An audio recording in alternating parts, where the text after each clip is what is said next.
So tapos yung check-up kahapon, daming mga findings. So daming resetang gamot. So may tubig yung lungs niya. May tubig yung heart niya kaya sinahapo. So ngayon ang mangyari, sabi idadialysis daw, pero try ang doktor na ipoprolong yung sa gamot para hindi siya ma-dialysis. Pero darating ang araw talaga na mapupunta doon.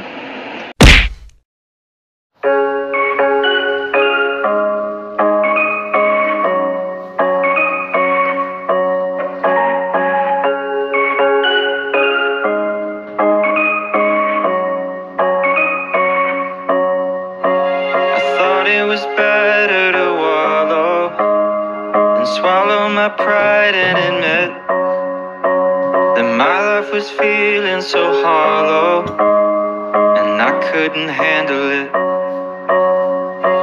So I called a couple of friends and a caring specialist,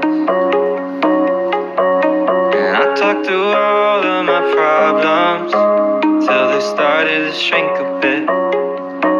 Nothing's easy, but you gotta believe me, you'll never truly be alone. It's okay to ask for help, don't need to fix it all by yourself. It's okay to find a friend to lean on and talk it out, talk it out. It's okay to ask for help instead of holding on to how you felt. So don't be afraid to go on and reach out. I know it sounds conflicting, but being sad can be addicting. Even when it's awful, still easier than committing. To face you might be missing.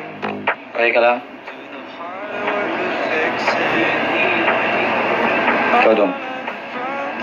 Pieces out of play. Oh, nothing's easy. Dito kami sa Davao ngayon dahil si Kuya Gian minamasahe si mama niya kasi bukas papa-hospital namin si mama niya. Kaya may pa-Jollibee pa si Kuya Gian sa kanyang mama. Kwento, tuloy-tuloy mo yung kwento. Ay, tapos, next sa joke-joke. So, dito kami sa may Sands Hotel. Maganda rin yung hotel. Maliit lang yung room, pero okay na.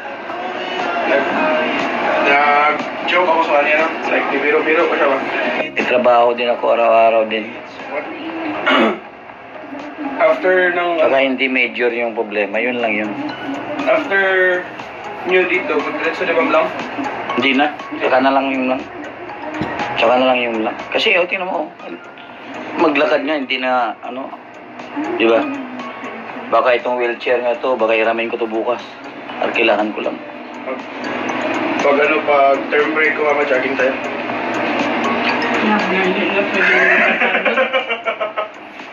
Ay.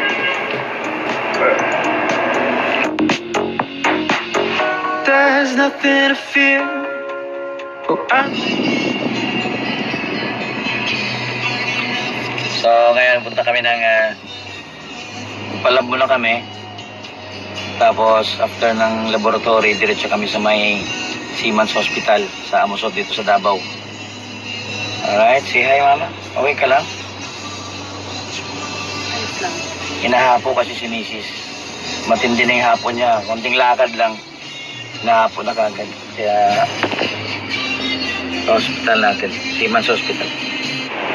Magpalab muna dito. Tapos, yung Amusot, andyan lang. Oh. Yan. Agad tayo sa loob.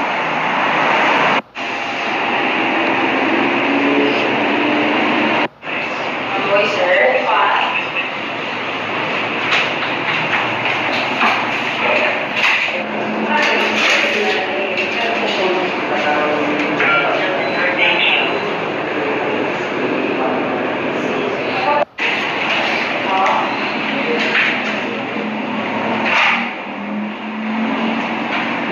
Charge din ako.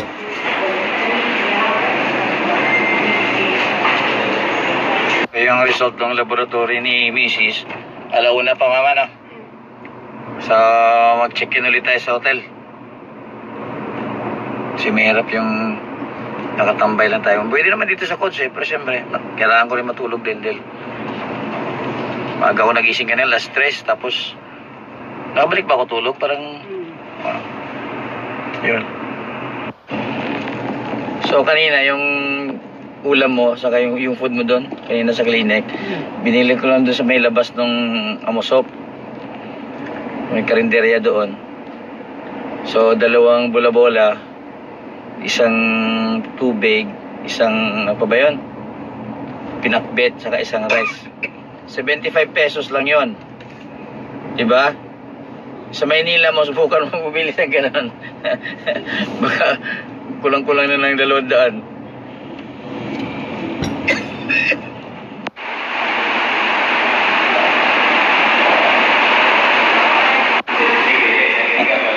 Thank you. Yes. Milo, mama.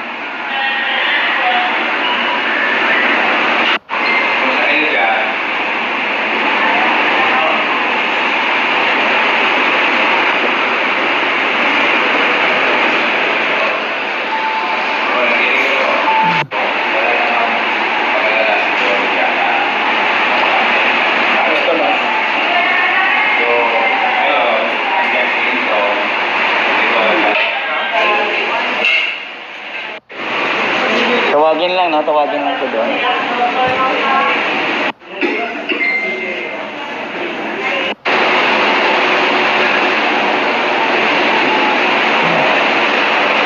Pakiramdam mo? Hapo pa rin. So yung result mo, ano tingin mo? Ang ano lang, kaya siguro naman mag-apa ako. Yung hapo? Apektado na rin siya sa Okay. Is this housewife?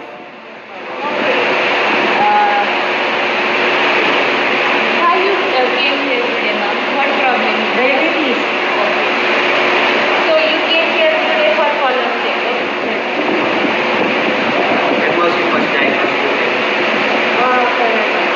Sorry? First time. Diabetes.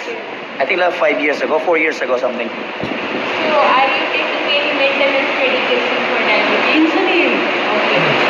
Insulin. Every day? Every day. Twice? Yes. Ito yung sa second floor. So dito na-admit si Mrs. Noon, 2 beses na. Ito may operating areas little sa kayong ward.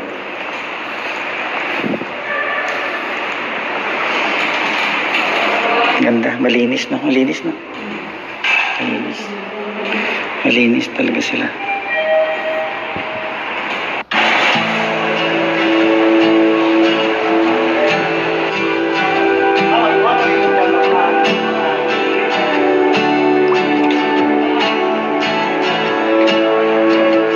It's been a while since he has left. Had some time to self-reflect, so now I'm writing this to you.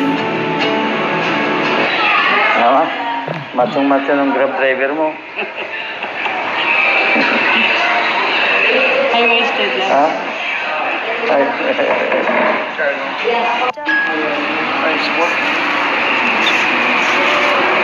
Okay.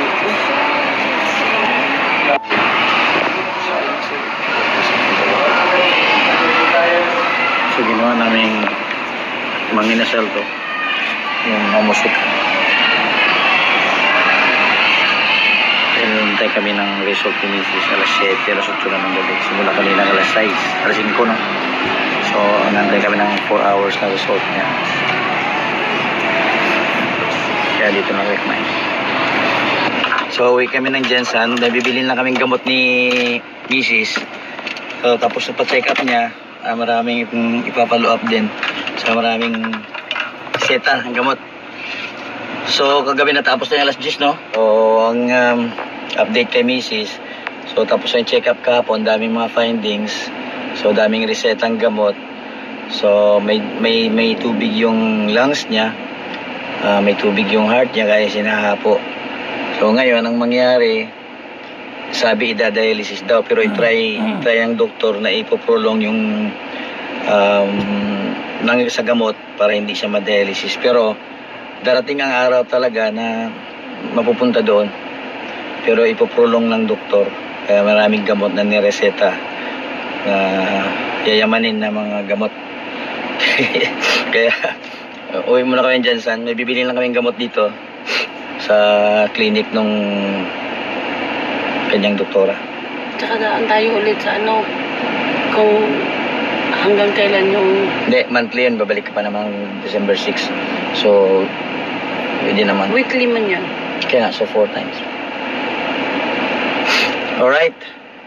So, ito na. Nakabili na tayo ng gamot. 200 pieces to, mama. 3 times a day, ha?